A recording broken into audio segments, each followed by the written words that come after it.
All right, y'all. This is gonna be the last part. I don't know why my phone's been acting like this, but part. So I was talking about black cops. So Alexander was talking about how people believe, oh, if racism exists, why do we have people like Obama, Oprah Winfrey? We have black people in sports. We have black people in Harvard. We have black people any and everywhere. But it's literally missing the point because it literally, like, think about it. There were black people during slavery that were free. There were black celebrities during Jim Crow, but there were also during slavery, there were black slave owners, there were black slave patrollers, and there were house slaves that tried to protect the house, and they would rather protect the house than run away with the other slaves and abolish slavery. And she said, if the caste dimensions of mass incarceration were better understood and the limitations of cosmetic diversity were better appreciated, the existence of black police chiefs and black officers should be no more encouraging today than the presence of black slave drivers and black plantation owners hundreds of years ago. So that it's more complex than that. Like, racism is something that it's a myriad of things. It's not simply visibility. It's literally culture, politics, social, economics, everything. And some people are they're exceptions, and they still get to perpetrate white supremacy and anti-blackness. So it's not that simple.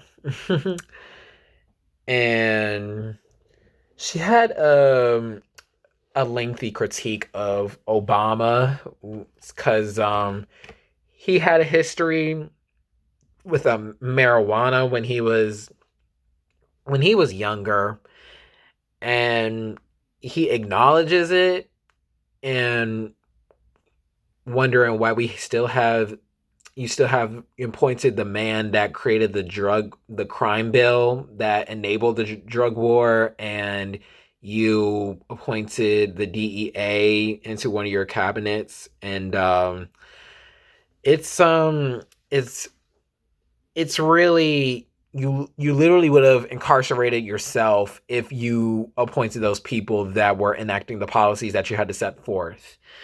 And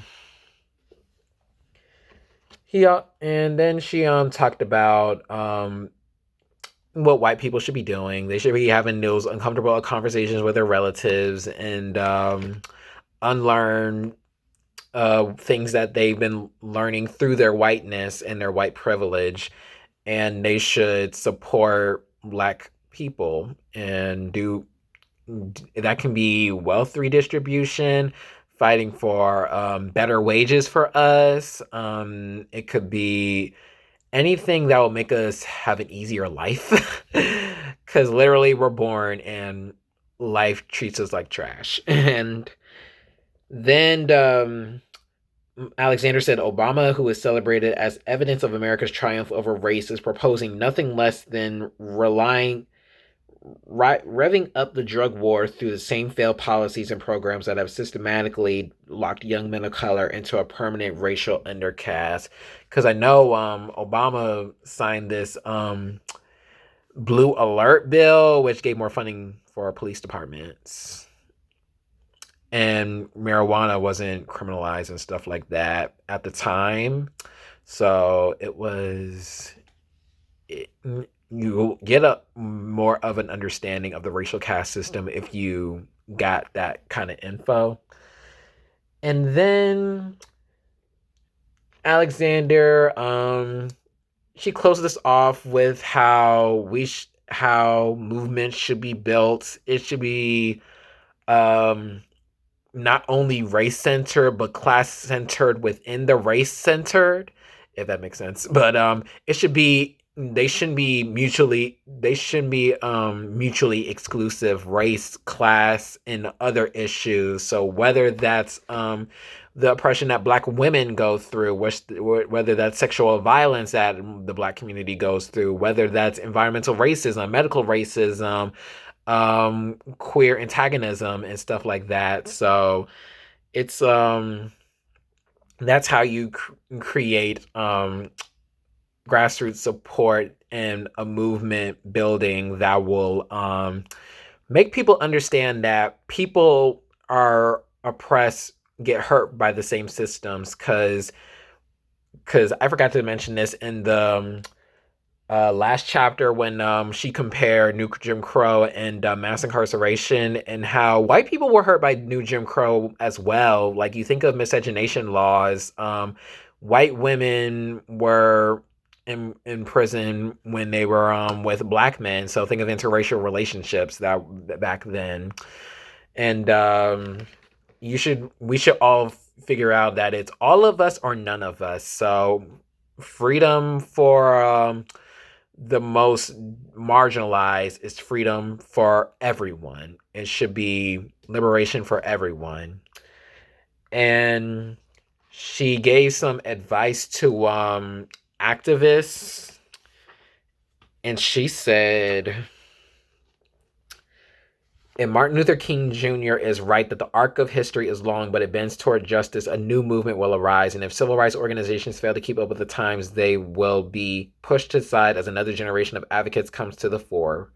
Hopefully, the new generation will be led by those who know the brutality of the new caste system, a group with greater vision, courage, and determination than the old guard can muster, trapped as they may be in an outdated paradigm. This new generation of activists should not disrespect their elders or disparage their contributions or achievements. To the contrary, they should bow their heads in respect, for their forerunners have expended untold hours and made great sacrifices in an elusive quest for justice. But once respects have been paid, they should march right past them, emboldened, as King once said, by the fierce urgency of now. So let this moment right here lead you to create change and stuff like that. And follow the footsteps of our ancestors that have fought the good fight, and pay respects to them. And you can write if any mistakes that they made. Make sure you try to watch, observe, take note, and then apply and make things better. So that's what Alexander left us with, and that was an amazing rundown of the New Jim Crow. I did. It took me about a week because it was a lengthy book. It's a lot of statistics and things that she hits you with a lot of things, and some things she repeats sometimes, but it reinforces um, your how you can rationalize the prison industrial complex and how it should be talked about and stuff like that. How people should address this and stuff. Yeah.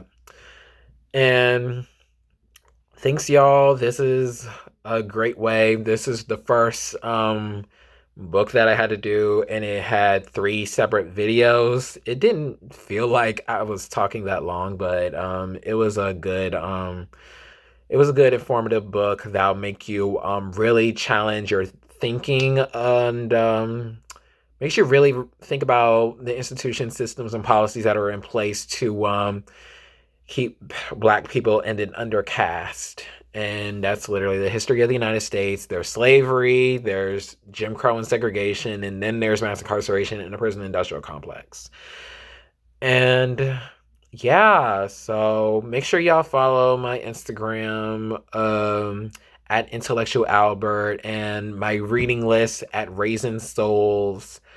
Um, yeah. If you have any book recommendations, drop in the comments in any of the videos. Because I've already made like a whole library list of things that I wanted to read. I already have like over 100 books. I don't know how I'm gonna, because it's literally gonna be more than a year if I want to actually want to do this, but it'll depend how I feel. If I feel like reading all of those, I'll find a way. But thank y'all so much. Y'all take care and bye.